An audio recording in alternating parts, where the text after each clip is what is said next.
안녕하세요. 다들 몸 건강히 잘 지내고 계신가요? 저는 아들 하나, 딸 둘을 낳고 한평생 바삐 살다 정신을 차리고 보니 어느덧 칠순을 바라보고 있는 할머니입니다. 오늘은 할머니랑 같이 먹으려고 사왔다며 약과를 한가득 품에 안고 저희 집에 놀러 온 손녀와 함께 만난 다과 시간을 가졌어요. 약과가 어찌나 달큰한지 하나 먹고 물려서 혼났지만 할머니 왜 조금밖에 못 드시냐며 여우같이 애교를 부리는 손녀 얼굴을 보니 세상 살기 참 잘했다는 생각이 들어요. 손녀 어릴 적에 시장에서 제가 좋아하는 약과를 사다가 입에 물려주면 누가 이런 과자를 먹느냐고 투정을 부리던 손녀가 이젠 제 손으로 그 싫다던 약과를 사오다니 세상 오래 살고 볼 일입니다. 하는 이야기를 가만히 듣고 있다 보니 아무래도 요즘 젊은 사람들 사이에서 약과가 유행을 타는가 봐요. 텔레비전에서 무슨 탤런트가 약과를 맛있게 먹었는데 그 배우가 인물이 훤칠하다면서 칭찬을 하네요. 우리 예쁜 손녀가 제가 좋아하는 약과를 좋아할 수 있게 만들어준 그 멋진 탤런트에게 좋은 영향력을 전파해 주셔서 고맙다고 전하고 싶습니다.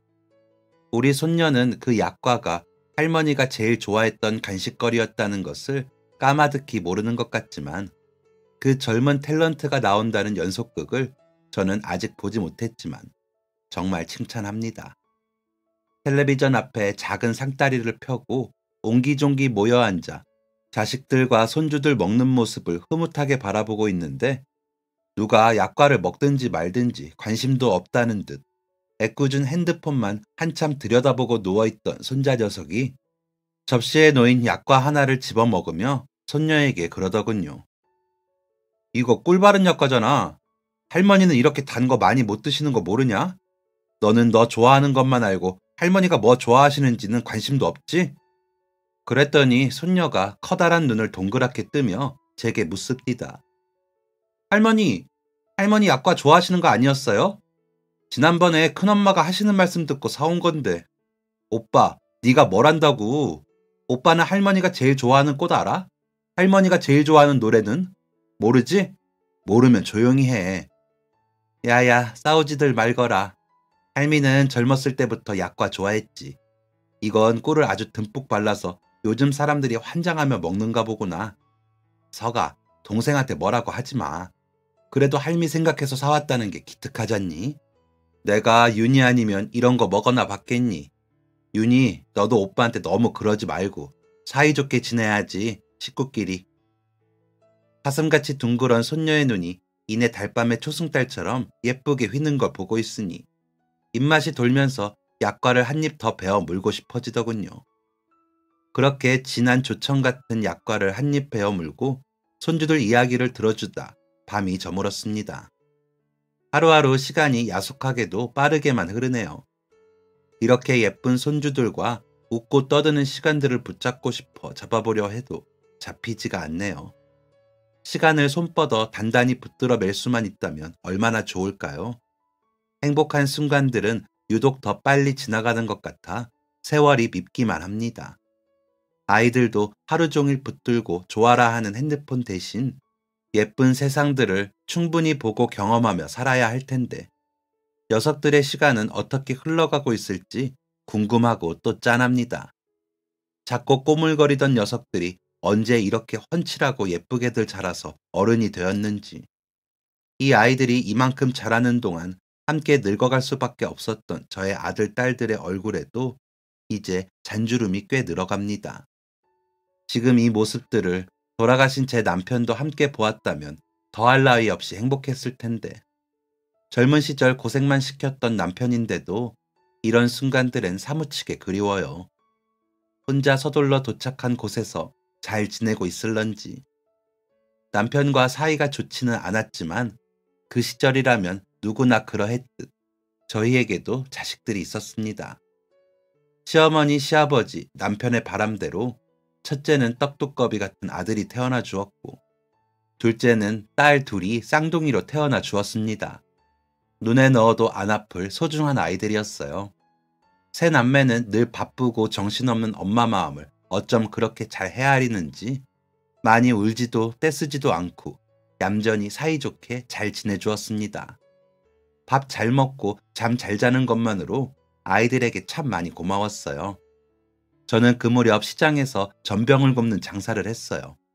가진 도구도 녹록치 않았지만 그곳에서 자리를 잡고 장사를 할 수 있다는 것에 감사하며 간신히 전병을 붙이고 또 붙였어요. 막 초등학교에 들어간 아들과 아직 학교 갈 나이가 안 된 딸들은 엄마가 장사를 하고 집에 돌아오면 남은 전병이 없나 뒷공무니만 졸졸 따라왔었지만 저는 재료값이 아까워 애들 한 입 먹이지 못하고 다음날 데워서 다시 팔고 또다시 팔기를 반복했었습니다. 아등바등 장사를 하며 아이들을 키워가던 그 무렵의 어느 날 아들이 전병 먹고 싶다고 성화를 이루는 탓에 모처럼 시장에 나가지 않고 재료를 사다 전병을 구워주기로 마음 먹었어요. 아침부터 전병 타령을 하던 첫째 아들 정석이는 학교에 가 있었고 쌍둥이 두 딸은 동네 애들이 뛰어놀던 놀이터에서 저들끼리 손을 잡고 나가 놀고 있었습니다. 속 재료가 떨어진 탓에 시장으로 향하던 길, 의뢰하던 것처럼 쌍둥이가 놀고 있는 놀이터에 들렀어요.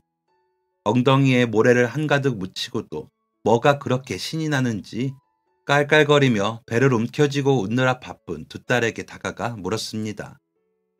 정아, 우리 정이들, 엄마 지금 시장 갈 건데 같이 갈래? 같이 손잡고 시장 나간 지도 오래되었고 해서 당장 따라 나서겠다고 손을 잡아올 줄로만 알았어요. 그런데 돌아온 대답은 의외였습니다. 아니, 안 갈래. 나도 안 가. 언니랑 계속 놀고 있을래. 당장 따라 나서겠다고 양쪽에서 양손을 붙들고 매달릴 줄 알았던 두 딸이 자기들끼리 더 놀고 싶다는 말을 해 놀라기도 하고 작은 서운함도 들었지만 혼자 가면 필요한 것만 얼른 사서 집으로 돌아올 수 있으니 차라리 다행이라고 여기며 시장으로 발걸음을 재촉했어요. 얌전히 놀고 있으라는 당부를 수차례 하면서도 같이 가면 시장 구경도 하고 좋아할 텐데 하는 말이 계속해서 입가에 맴돌았습니다. 전병에 쓰일 속 재료를 구입하고 보니 첫째 아들 바지가 보기 싫게 짧아진 것이 생각이 나 넉넉한 사이즈로 바지를 하나 구입하고 뒤돌아 오는 길에 딸들 입히면 참 고울 것 같은 티셔츠가 있어 사이좋게 하나씩 구입을 했어요. 늘 오빠 입다 작아진 옷들만 물려입던 딸들에게 새 옷을 입힐 생각을 하니 기분이 좋았습니다. 생각보다 시장에서 많은 시간을 소요했지만 아들은 학교에서 돌아오려면 좀 남았고 딸들은 워낙 둘이서 잘 놀고 시간을 보내니 별다른 걱정이 없었어요. 머릿속엔 그저 제가 구운 전병을 아이들이 맛있게 먹어줘야 할 텐데 하는 걱정뿐이었습니다. 그렇게 시장에 다녀와 집에 재료를 정리했는데도 딸들이 집에 들어오지 않기에 다시 놀이터로 나갔습니다. 그런데 막내 미정이는 보이지 않고 둘째 희정이만 웅크리고 앉아 모래놀이를 하고 있더군요. 주변을 둘러봐도 미정이가 보이지 않았습니다. 희정아, 미정이는 어디 갔어? 둘째에게 물었더니 잔뜩 심술이 난다는 표정으로 제게 칭얼거리기 시작했어요. 둘이 잘 놀다가도 한 번씩 싸우거나 하게 되면 둘 중 한 사람은 꼭 제게 그런 식으로 칭얼거리고는 했습니다. 둘 사이가 워낙 좋아 자주 있는 일은 아니었지만 그래도 제게는 익숙한 표정과 말투였어요. 미정이가 내 말 안 듣고 자꾸 마음대로 해서 꿀밤 한 대 때렸더니 울면서 갔어. 세게는 안 때렸어요. 정말이에요. 가? 어딜 가? 정이 어디 갔는데? 집에도 없던데. 외할미 집 간다고 갔어. 내가 잘못한 거 아니야. 미정이가 먼저 잘못했어. 둘째는 자기가 잘못한 게 아니라고 제게 열심히 설명을 늘어놓았고 외할머니 집에 갔다는 둘째의 말을 듣고 저는 마음을 놓았습니다. 살던 집과 친정엄마 댁이 가까이 있어서 애들이 줄곧 외할머니 댁에 저들끼리 놀러가기도 했었거든요. 제가 시장일 때문에 애들 신경 쓸 겨를이 없을 때면 술에 취해 잠든 남편 대신 엄마께서 애들을 봐주러 와주시기도 했으니까요. 딸들에게 외할머니는 친근했고 편안한 사람이었습니다. 그래서 그날도 그냥 그런 줄로만 알았어요. 할머니 댁 놀러간 셋째 딸 미정이가 신경 쓰였지만 첫째 아들과 둘째 딸에게 약속한 전병을 붙여주고 미정이 먹을 것도 남겨둔 채 집에 오기만을 기다렸습니다. 그래도 저녁 맘때쯤 되면 제 딸 걱정하랴 아이들을 서둘러 집으로 보내시던 엄마였는데 해가 저문 지 꽤 되었는데도 미정이가 집에 돌아오지 않더군요. 엄마 집에서 자고 오려나 하는 생각 반 걱정 반으로 마음이 편하지가 않아 결국 애들 손을 잡고 친정 엄마 댁으로 향했어요. 대문에 들어서는 순간부터 아무런 소리도 나지 않는 조용함에 등줄기를 타고 식은땀이 주르륵 흘러내렸습니다. 보통 애가 있으면 제잘거리고 떠드는 소리가 담장 너머로 들려왔을 터인데 불안한 마음으로 미닫이 문을 열자 어쩐 일로 왔냐는 듯 엄마가 첫째 아들을 끌어안으며 물었습니다. 이 시간에 왜 왔어? 왜 둘만 데려와? 미정이는 아비랑 있어? 할머니의 말에 둘째 딸이 이해가 안 간다는 듯 할머니 집을 뛰어다니며 숨바꼭질하듯 미정이를 부르는 소리가 들려왔습니다. 그 소리를 듣는 저의 눈앞은 입이 새하얗게 변해가고 있었어요. 무슨 소리를 하는 거냐? 미정이를 왜 여기서 찾아? 미정이 어디 있는데? 불길함을 느낀 건지 엄마의 얼굴도 새하얗게 질려갔어요. 저는 애들을 어찌할 생각도 하지 못하고 대문 밖으로 뛰쳐나갔습니다. 미정아! 미정아! 애타게 미정이를 부르며 온 동네를 돌아다니기를 밤새도록 했어요. 제 소리를 듣고 밖을 내다본 동네 사람들이 하나둘 불을 켜고 나와 함께 미정이를 찾기 시작했습니다. 미정이가 사라졌다는 사실은 순식간에 마을 전체로 퍼져나갔고 몇 날 며칠을 경찰까지 동원해 딸아이를 찾기 위해 고군분투하였지만 끝내 찾지 못했어요. 허망했고 미칠 노릇이었습니다. 저의 절망스러운 마음은 화살이 되어 둘째 딸에게 가서 꽂히고 말았어요. 엄마가 그러면 안 되는 거였는데 둘째 딸이 잘못한 것도 아니었는데 애를 붙잡고 다그치기만 했습니다. 동생을 그렇게 혼자 보내면 어떡하느냐며 정말 할머니 집에 간다고 한 거 맞느냐며 엄마가 어렸을 때부터 너희들은 한 몸이라 말하지 않았냐며 아무것도 모르고 그저 동생이 할머니 집에 가는 줄로만 알았던 어린 둘째에게 마치 모든 잘못이 너에게 있다는 듯 못난 엄마가 되어 원망을 쏟아부었던 거죠. 평소 아이들이 잘못했을 때 무릎을 꿇고 앉아 잘못했다고 말하면 훈계를 하고는 했었는데 저의 다그침의 둘째는 꼭 자기가 잘못한 줄만 아는지 무릎을 꿇고 엉엉 울며 잘못했다고 했습니다. 그 모습을 보는 게 가슴이 미어질 듯 아팠어요. 하지만 한 번도 둘째에게 네 잘못이 아니라고 따뜻하게 안아주지 못했습니다. 그런 날들 와중에도 매일같이 술에 찌든 남편이 얼마나 미웠을지 상상이 되시나요? 몇 달이 지나도 모습을 드러내지 않는 미정이 때문에 인생을 포기하고 죽어버리고 싶다가도 남아있는 첫째와 둘째를 생각하면 그럴 수가 없었습니다. 엄마가 없으면 아빠라도 멀쩡해야 하는데 저희 남편은 그런 아빠가 아니었으니까 말입니다. 남편과는 지금으로부터 50년 전쯤 양가 아버지들의 약속으로 혼인을 하게 되었어요. 어떻게 생긴지도 모르는 남자와 평생을 약속하는 게 억울했지만 사람을 좋아하던 젊은 시절의 저는 얼마 가지 않아 저의 남편까지도 진심으로 좋아하게 됐습니다. 처음에는 얼굴도 못나고 키도 작아서 어디서 이런 남자가 내 남편이 되겠다고 나타났을까? 아버지가 그렇게 미울 수가 없었어요. 화장실 간다고 방에서 나와 엉엉 울기도 했어요. 그런데 하루 이틀 지나다 보니 그 못난 얼굴이 제법 귀여워 보였고 작은 키와 반대되는 다부진 손이 점점 듬직해 보이더군요. 재주도 없고 가진 것도 그리 넉넉하지 못했던 터라 서로에게 의지하면서 사는 것 하나만이 제일 중요했습니다. 생각해보면 여태 밥상 앞에서 단 한 번도 먹는 것 가지고 꼬투리도 잡지 않고 제가 아프기라도 하는 날엔 하루 종일 제 옆에 꼭 붙어서 이리 달래고 저리 달래주기도 하던 양반이었네요. 제가 남편을 그리워하며 아들, 딸들에게 이런 소리를 늘어놓으면 아들은 가만히 있어도 첫째 딸 희정이는 꼭 저를 나무랍니다. 엄마, 그건 아버지가 착하셨던 게 아니라 부부라면 응당 그래야 하는 것들이야. 엄마는 뭐 아빠 하시는 걸로 꼬투리 잡은 적 있으셨어? 내내 하고 싶어 하시는 것들 다 하게 해주셨지. 아버지 아플 땐 또 어떻게 했어? 우리들까지 다 불러 모아서 내내 좋은 거 해드리고 곁에 있으셨잖아. 엄마는 왜 그랬는데? 부부니까, 가족이고 남편이니까 그랬던 거 아냐?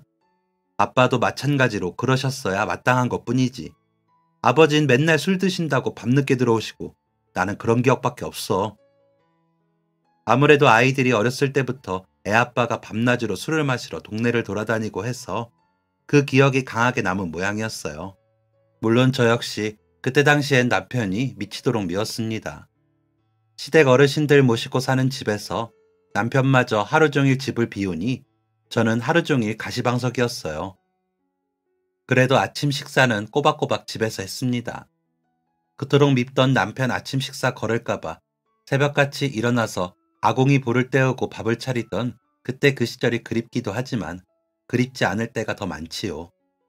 희정이가 그렇게 나무라는 소리를 듣노라면 꼭 저는 엄마 편을 하겠다는 소리로 들려 기댈 곳 없이 힘들게 살았던 지난날에 대한 위로가 되어요. 가족들 간에 네 편 내 편 나누는 것도 우습지만 말이에요. 미운날이 많았던 저희 남편.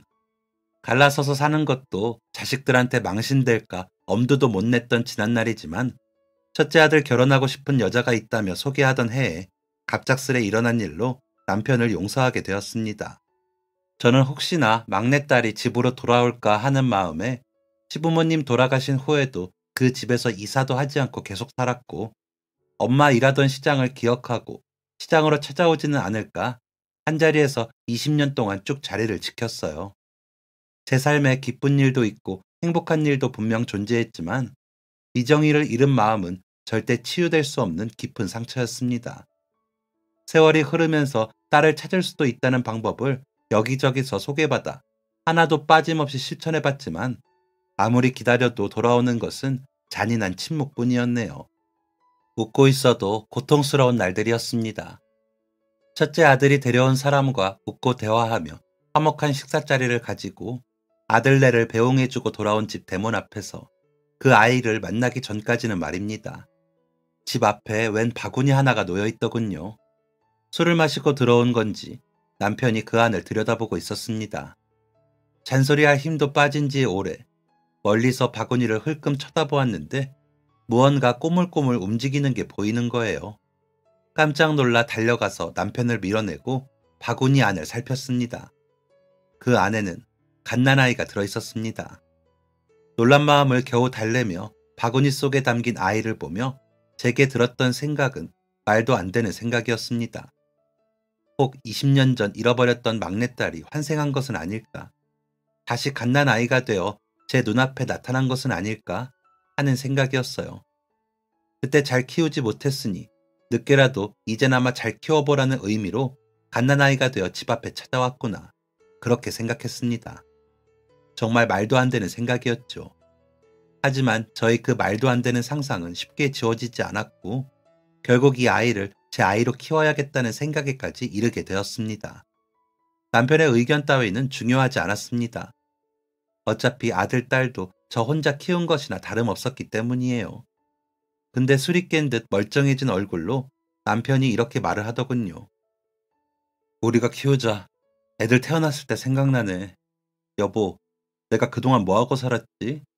당신 그렇게 고생하고 우리 미정이 그렇게 되고 세월 흘러 아들놈 장가간다고 할 때까지 내가 대체 어떻게 살았지? 내가 술 끊고 똑바로 살게. 나 이제라도 열심히 사는 남편, 열심히 사는 아빠가 될게. 우리가 키우자. 처음이었습니다. 남편이 그렇게 제 속을 꿰뚫고 말을 하는 것이. 그 말에 화를 내거나 싫다고 할 이유가 없었어요. 그냥 눈앞에 있는 아이가 너무 예뻤거든요. 남편이 앞으로 어떤 삶을 살든 아무것도 중요하지 않았습니다. 이 아이를 내가 키워야겠다는 생각, 그 생각만 들었어요. 그날 밤부터 아침이 밝을 때까지 아이의 얼굴을 내내 구경했네요. 이목구비가 조그맣고 오밀조밀한 것이 솔직히 말해 미인상은 아니었지만 저도 눈, 코, 입이 작고 잘생긴 얼굴은 아니라 더 마음이 갔습니다. 특히 콩알만한 눈에 까만 눈동자가 반짝이는 게 꼭 제 눈에는 보석같이 보이더라고요. 제 자식 낳아 기를 때도 이렇게 예뻐 보이지는 않았었는데 왜 그렇게 예뻐 보이던지. 혹 제가 힘든 와중에도 일찍 손주는 보고 싶었던 건 아닐까요? 동네 친구들 자식들이 일찍 결혼을 해 벌써 손주를 본 이야기를 들으며 내심 부러웠는지도 몰라요. 그 아이는 비록 제 손주 자식은 아니었지만 제가 키우기로 마음을 먹었으니 제 자식이나 마찬가지였습니다. 이제는 손주 자랑을 하는 친구들이 더 이상 부럽지 않게 된 것이지요. 게다가 누가 들으면 미친 여자 취급을 할까봐 아무에게도 입 밖에 꺼내지 않았지만 잃어버린 미정이에게 해주지 못했던 것들을 이 아이에게 해줘야겠다는 생각이 들었습니다. 그렇게 아이를 데려다 키우게 됐어요. 갑자기 집에 갓난아이가 있으니 깜짝 놀라 넘어지던 둘째 딸에게 엄마가 이 아이 우리 집 막내로 키우려고 한다고 했더니 한참 말이 없다가 이렇게 말을 하더라고요. 엄마, 엄마 그렇게 웃는 얼굴 오랜만에 보네. 난 늘 엄마 하시고자 하는 일에 찬성이지. 이렇게 갓난 동생이 생길 줄은 몰랐지만 이름은 뭘로 지을까? 딸의 아무렇지 않은 그 말이 그 순간 얼마나 힘이 되고 고맙던지. 정작 진짜 딸인 자신에게는 이런 웃음 한 번 보이지 않고 살아왔는데 지금은 희정이에게 너무나도 미안한 마음뿐이지만 그때 당시에 제 신경은 갓난아이에게만 쏠려 있었네요. 지금은 너무나도 미안하지만 그 아이를 키우면서 친딸 키우듯 했어요. 나이 차이 나는 엄마가 싫지는 않을까. 더 친해보려고 장난도 많이 쳤어요. 예전에 우리 아이들을 가졌을 때 행복한 가정을 꿈꾸며 상상했던 사소한 것들 있잖아요. 예를 들면 그 아이가 고등학교에 입학했을 때 눈이 작은 아이를 향해 개구장이 같은 미소를 지으며 단추구멍 같은 눈을 어쩌면 좋을꼬. 이리 와봐라. 실이 꿰어지나 어디 한번 보자.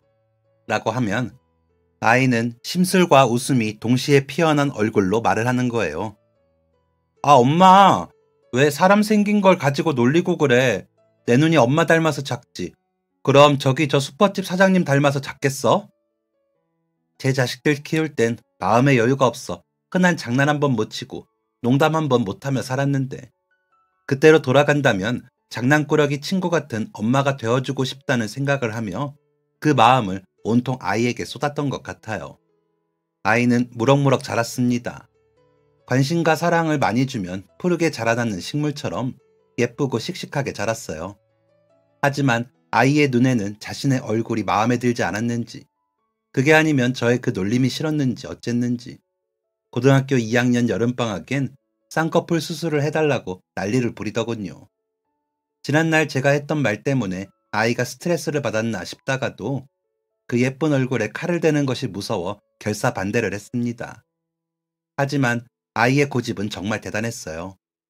학교에서 쌍꺼풀 없는 아이들은 이번 방학 때 다들 수술을 한다면서 저를 설득하고 또 설득하더군요. 그 모습이 꼭 무 한 번 쓰러져도 다시 일어나는 오뚜기 같았습니다.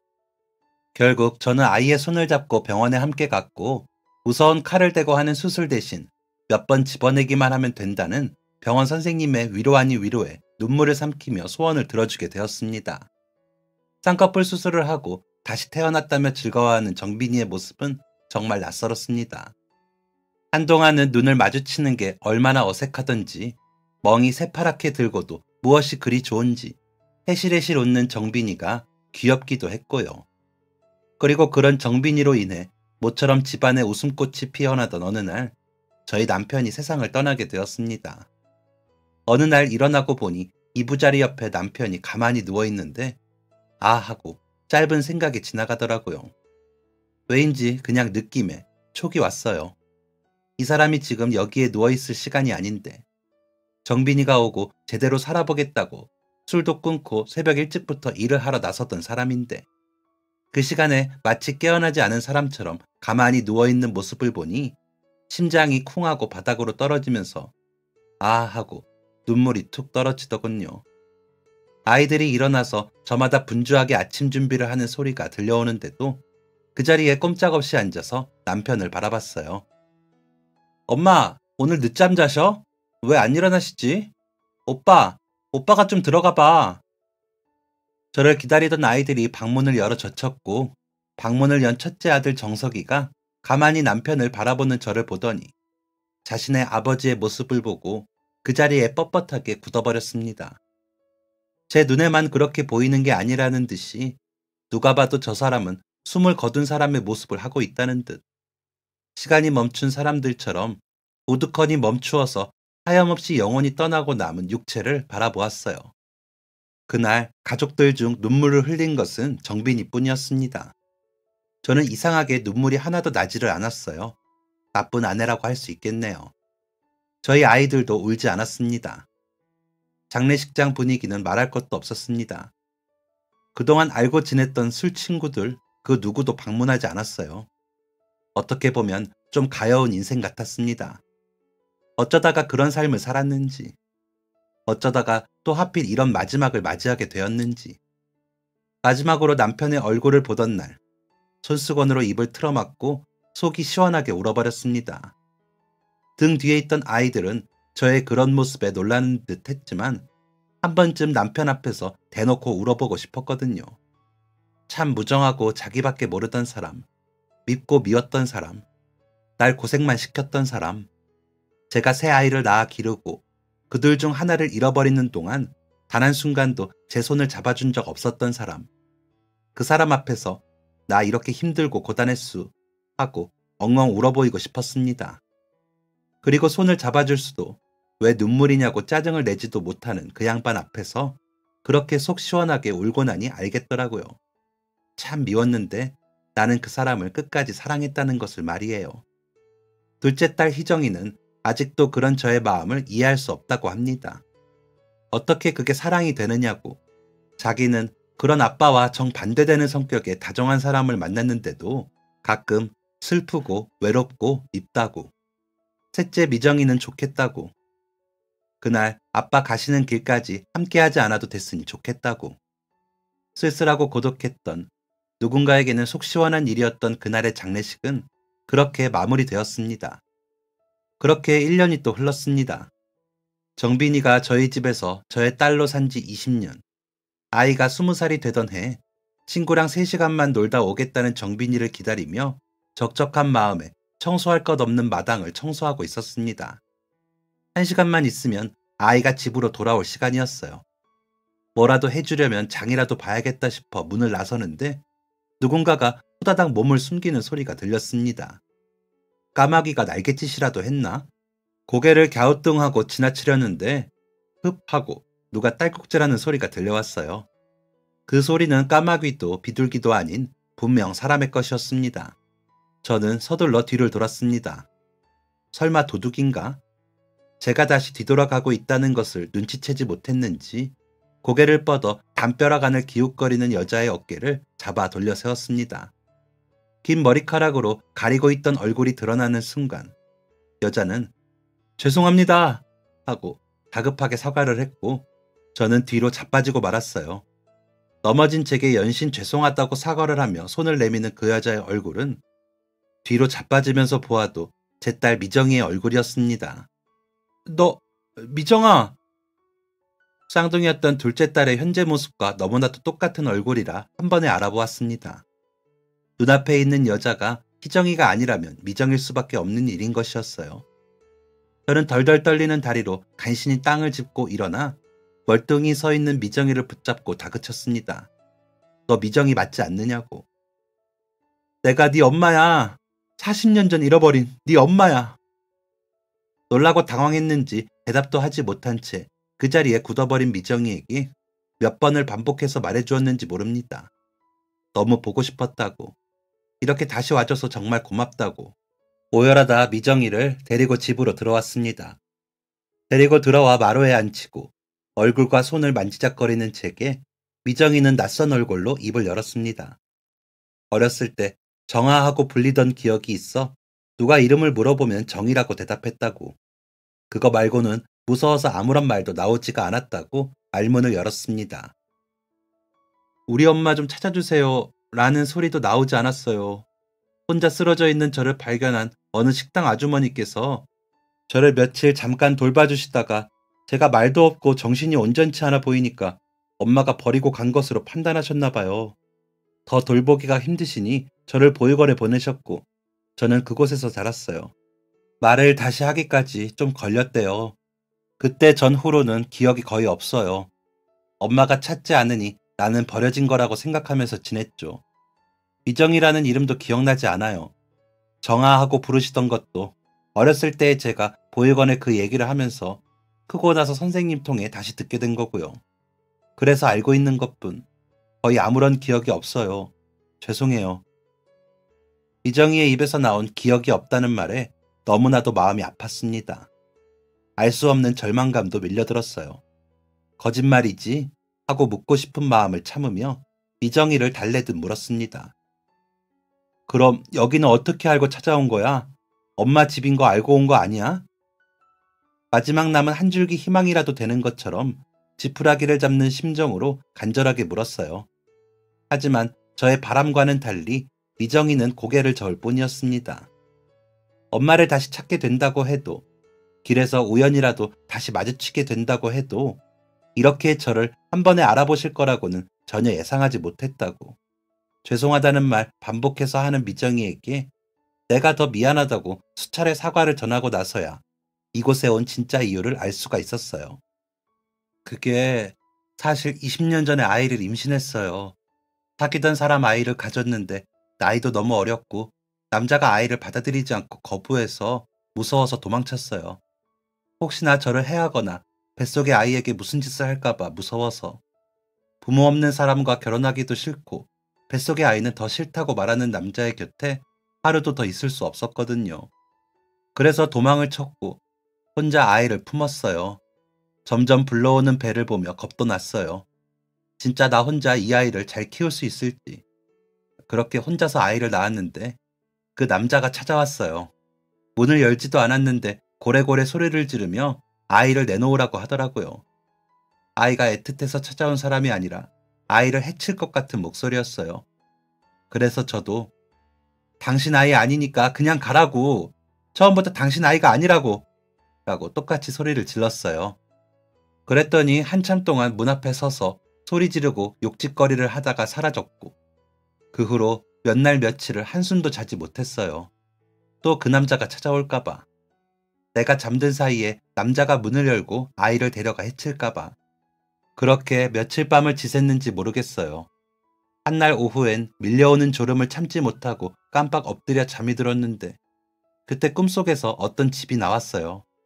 희미하지만 언젠가 본 적이 있는 것 같은 기분이 들었고 그 집에서 자꾸만 아이 웃음소리가 들리는데 눈을 뜨자마자 아이를 데리고 어딘지도 모르는 그 집을 찾아 헤맸던 것 같아요. 솔직히 제정신이 아니었어요. 마음 가는 대로 버스도 타고 길을 걸었어요. 비슷한 집을 지나치고 또 지나치고 꿈속에서 본 집이 어떤 집이었는지 헷갈리기 시작할 무렵 이 집을 찾았어요. 미정이가 살아온 지난날은 생각보다 더 춥고 아슬아슬한 날들이었습니다. 미정이는 계속해서 무언가를 변명하는 사람처럼 어쩔 줄 몰라 하는 표정과 말투로 뒷이야기를 이어갔어요. 여기가 맞나 하는 생각보다 마음이 반응하는 기분이었어요. 홀린 듯이 아이를 내려두었고 곧 찾으러 올게. 엄마가 꼭 다시 올게. 결국 다시 오지 못했어요. 먼 길을 무리한 탓인지 채 아물지 못했던 몸이 아파와 며칠 동안 몸살을 앓았거든요. 진짜 정신 나간 엄마인 거죠. 아니지, 엄마 자격이 없어요. 머리로는 찾으러 가야 한다고 소리치면서 밀려오는 잠을 참을 수가 없었거든요. 아이를 모르는 집 앞에 버려두고 왔는데 그 남자의 공포 속에서 아이를 지키던 그때보다 마음이 놓였던 것 같아요. 진짜 나쁜 사람이에요, 전. 그 후로도 남자는 계속 찾아왔어요. 경찰서에도 신고해봤지만 경찰한테 잠깐 사랑 싸움 한 거라고 둘러대면 경찰들이 다 믿더라고요. 둘이서 잘 화해하라고. 집으로 회사로 막무가내로 찾아오는 남자를 피하기가 너무 힘들었고 숨막히는 1년을 보냈어요. 보육원 지내면서 모아온 돈도 남자를 피해 이리 숨고 저리 숨고 직장도 잘리면서 바닥이 나고 아이를 찾아온 방법은 더 희미해져 갔어요. 네, 맞아요. 사실상 그때 아이를 거의 포기한 심정이었어요. 아이를 버린 거라고 인정하게 됐어요. 부모도 나를 버렸는데 하면서 그렇게 아무런 사랑도 하지 못하고 세월이 흘렀어요. 미정이의 말을 들으며 중간중간 그 힘들었던 날들이 머릿속에 그려졌어요. 어떤 말로도 지난 날을 되돌릴 수 없다는 것이 저의 가슴에 그리고 미정이의 가슴에 비수가 되어 꽂혔습니다. 미정이는 어느 순간부터 그 남자도 더는 찾아오지 않았지만 다시 아이를 찾으러 올 수가 없었다고 했습니다. 스스로를 자격 박탈이라고 생각했다고. 그 말을 듣는데 정말 미칠 것 같았어요. 제 딸이라서 그런지는 몰라도 그런 선택을 할 수밖에 없었던 미정이의 그 날들이 이해가 갔습니다. 그렇게 총 20년이 흘렀는데 미정이의 꿈에 이 집이 또 나왔답니다. 정말 그런 자기 자신이 너무 싫지만 그냥 가서 얼굴이라도 한번 보고 오면 좋겠다는 생각으로 무작정 버스에 올랐다며 정신없고 오래된 길인데도 한 번에 찾아와지더라며 고개를 푹 숙이는 미정이의 말을 듣고 세상이 무너지는 것 같았어요. 그 오랜 시간 동안 혼자서 얼마나 힘들었을까. 나는 엄마 되는 사람으로서 딸이 이런 고통을 겪는 동안 어디에서 뭘 하며 지냈나. 절망도 이런 절망이 또 있을 수 없었습니다. 저는 미정이를 품에 안았어요. 저보다 더 키가 커버린 미정이를 끌어안는다는 것은 마치 꼭 미정이가 저를 끌어안아주는 것처럼 느낌이 그러했습니다. 마지못해 저를 안고 있는 미정이의 턱끝이 제 어깨 위에서 파르르 떨리는 것이 느껴졌어요. 울컥 참지 못한 눈물들이 터져나오고 고생했다, 고생했다, 미안하다, 미안해. 이제와 의미 없는 말들만 전할 뿐이었습니다. 미정이를 데리고 집 이곳저곳을 보게 했습니다. 혹시라도 작은 기억이라도 나지 않을까 해서요. 하지만 미정이는 할 말이 있는 듯 우물쭈물. 근데 혹시 아이는... 차마 말을 끝까지 맺지 못한 미정이의 안쓰러운 얼굴은 익숙하면서도 낯선 모습이었습니다. 쓰린 가슴을 홀로 토닥이며 조금만 기다리면 올 거라 전했어요. 그리고 얼마 후 골목 멀리서부터 익숙한 발걸음 소리가 들려왔습니다. 정빈이었어요. 아이가 문을 열고 들어서는 순간 미정이가 입을 가리며 등을 돌리고 섰습니다. 다녀왔습니다. 엄마, 누구야? 안녕하세요. 진짜 엄마를 두고 제게 엄마라고 하는 정빈이. 그러니까 미정이 입장에서는 자신의 딸이 자신의 엄마에게 엄마라고 하는 셈이었어요. 제게는 알고 보니 손녀인 아이가 제게 엄마라고 하는 셈이었고 말입니다. 세상살이에 몇십 년 경력이 있는 저라고 해도 그 순간은 어떻게 헤쳐나가야 할지 감이 오지 않았어요. 그저 눈앞에 있는 이 두 딸들이 가슴 찢어지도록 안타깝고 안쓰러웠을 뿐. 그들에게는 그들만의 시간이 필요했습니다. 충격에 휩싸일 정빈이를 생각하면 너무나 안타까웠지만 미정이 역시 소중한 나의 딸이었어요. 40년 동안 힘든 삶을 살다가 어렵게 다시 집을 찾은 딸에게 더 이상의 아픔은 없어야 했습니다. 긴 시간 동안 천천히 이야기를 전해들은 정빈이가 믿을 수 없다는 듯 대문을 박차고 집을 나갔습니다. 미정이는 자리에 엎드려 엉엉 울었어요. 미칠 것 같았어요.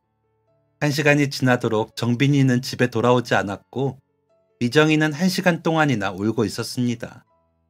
엄마로 사는 게 정말 쉽지가 않구나. 몇 년을 살았건 쉽지가 않은 거구나. 저도 미정이를 따라 엉엉 울었습니다. 그리고 1시간 반 가량이 지났을 때 다시 대문이 열렸어요. 어디 가서 혼자 울고 온 건지 팅팅 부은 눈을 하고서 들어온 정빈이. 그 아이가 더 울지 않으려 또박또박 힘을 준 목소리를 하고 말했습니다. 나도 이상하다고 생각은 하고 있었어요. 오빠랑 언니는 벌써 40대인데 나 혼자만 20살인 게. 그러니까 우리 엄마의 잃어버린 딸이 사실은 진짜 제 엄마라는 거잖아요. 정빈이는 모든 것을 인정하겠다는 듯 저와 미정이와 함께 거실에 둘러앉아 오랜 시간 동안 기나긴 이야기를 나누었습니다. 그 과정 동안 저희는 또 울고 또다시 울기를 반복했지만 생각보다 정빈이는 흔들림 없는 모습이었어요. 모든 것을 인정하기로 마음먹은 작고 여린 것이 너무나 대견하고 고마웠습니다. 미정이는 살던 집을 두고 이곳으로 들어와 함께 지내기로 했어요. 갑자기 둘이 지내는 것도 그렇다고 떨어져 지내는 것도 이상하니 함께 지내보자는 정빈이의 제안이었습니다. 참 똘똘한 녀석이죠. 그렇게 셋이서 한 집에 살게 된 지 3일째 되던 날 첫째 정석이와 둘째 희정이가 오열을 하며 집으로 들어섰어요. 엄마 보시는 앞에서 울기 싫다며 3명의 자식이 머리를 맞대보았다가 서로를 끌어안았다가 하며 눈물의 대화를 나누었습니다. 너 그렇게 가고 나서 다 내 잘못 같아서 힘들었는데 그래서 네가 많이 미웠다, 미정아. 그런데 너 그렇게 지난 이야기 들으니까 내가 너무 미안해. 그때 너 그렇게 보내는 게 아니었는데. 미안해. 오빠가 미안해. 내가 그날 엄마한테 전병 먹고 싶다고 떼쓰지만 않았더라면. 그때 그랬더라면 하는 후회는 이미 너무나도 숱하게 해왔습니다. 그때 시장에 가지 말걸. 그때 시장에 가지 말걸. 그 후에는 또 다른 후회도 숱하게 했었어요. 그때 둘째한테 그렇게 말하지 말걸. 자기 잘못이라고 하는 어린아이를 한 번이라도 따뜻하게 안아줄걸. 그런 후회와 잘못, 단성들 사이에서도 한 번도 좋은 엄마가 되어주지 못한 저인데도 아이들은 너나 할 것 없이 너무 잘 자라주었습니다. 이제 다 커버린 나의 자식들과 그들의 손주들. 더 바랄 것이 없이 행복한 날들만 저희 앞에 남아있는 거겠죠. 정빈이가 대학 기숙사로 들어가게 되면서 미정이와 상의 끝에 저는 살던 집을 정리하고 미정이가 살던 집으로 들어가게 되었습니다. 든정 없는 집에서 지겹도록 오래 살았다. 제 말에 미정이가 푸스스 웃었습니다. 단추 구멍같이 작은 눈을 반달 모양으로 접으면서요. 엄마, 그렇게 지겹게 그 집에 계셔 주셔서 진짜 고마워요. 그 말이 가슴 찡하고 괜히 또 눈물 날 것 같아 어렸을 때는 한 번도 하지 못했던 장난 섞인 말을 건네어 보았습니다. 미정아, 그런데 엄마 너한테 사과할 것이 있다. 정빈이 그게 18 여름방학에 자꾸만 쌍꺼풀 수술을 해달라고 졸라서 해줬다. 어찌 너랑은 다르게 눈이 막 크고 예쁘지 않던? 어쩐지 하고 이 말을 탁 치며 웃는 미정이의 얼굴은 세상 그 누구보다도 예쁘고 사랑스러웠습니다. 그렇게 우리는 서로를 잃어버린 지 40년이 지나서야 비로소 제 자리를 찾았습니다. 사실 아직도 생각하면 눈물이 앞을 가리고 가슴이 미어지지만 나의 사랑하는 딸이 앞으로는 우는 날보다 우는 날이 더 많았으면 하기에 엄마는 눈물을 삼키고 웃어 보입니다. 못난 엄마를 만나 예쁜 청춘을 다 잃어버린 딸에게 이제는 정말 행복한 날만 있을 수 있도록 그동안 못해준 사랑 힘껏 퍼주려고요. 엄마와 딸과 함께 오래오래 행복하자. 나의 딸 정아. 미정아, 다시 집을 찾아와줘서 다시 엄마 품에 와줘서 정말 고마워. 사랑한다 내 딸. 여러분, 나이든 엄마이지만 저 잘할 수 있겠지요?